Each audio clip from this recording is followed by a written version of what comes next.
મિત્રો આજે આપણે ત્રિફળા ચૂર્ણ વિશે વાત કરશું. ત્રિફળા ચૂર્ણ કેવી રીતે બનાવવું, કયા કયા રોગમાં ત્રિફળા ચૂર્ણનો ઉપયોગ કરી શકીએ અને કેટલી માત્રામાં ત્રિફળા ચૂર્ણનો ઉપયોગ કરી શકીએ. ધર્મ આયુર્વેદ ચેનલમાં મિત્રો તમારું સ્વાગત છે. હું ડોક્ટર નિલેશ વેકરિયા. ત્રિફળા ચૂર્ણ બનાવવા માટે આયુર્વેદની 3 ઔષધ હરડે, બેહડા અને આમળાના પાવડરને સમભાગે એટલે કે સરખા ભાગે લઈ અને મિક્સ કરવામાં આવે તો એને ત્રિફળા ચૂર્ણ કહેવાય છે. ત્રિફળા ચૂર્ણ ત્રિદોષ શામક છે. વાત, પિત્ત અને કફનું શમન કરે છે. ત્રિફળા ચૂર્ણને આપણે કયા કયા રોગમાં ઉપયોગ કરી શકીએ? ત્રિફળા ચૂર્ણને આયુર્વેદમાં મૃદુ રેચક કીધેલ છે. જો તમને કોન્સ્ટિપેશનની તકલીફ રહે છે, તમારે મોડ કઠણ આવે છે, તમારે દિવસમાં 3 થી 4 વખત ટોયલેટ જવું પડે છે, પેટની તકલીફ વધારે રહે છે, તો આ બધા જ રોગમાં ત્રિફળા ચૂર્ણ બહુ ઉપયોગી છે. આયુર્વેદમાં ત્રિફળા ચૂર્ણને મેદોહર કીધેલ છે.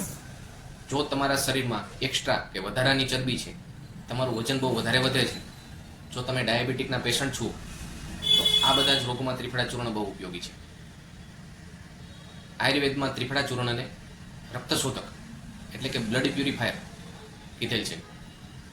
જો તમને કોઈ ચામડીની તકલીફ છે, ચામડીના રોગ છે, ખીલ છે, ખીલના ડાઘ છે, માથાના વાળની સમસ્યા છે, તો આ બધા જમાં ત્રિફળા ચૂર્ણ બહુ ઉપયોગી છે.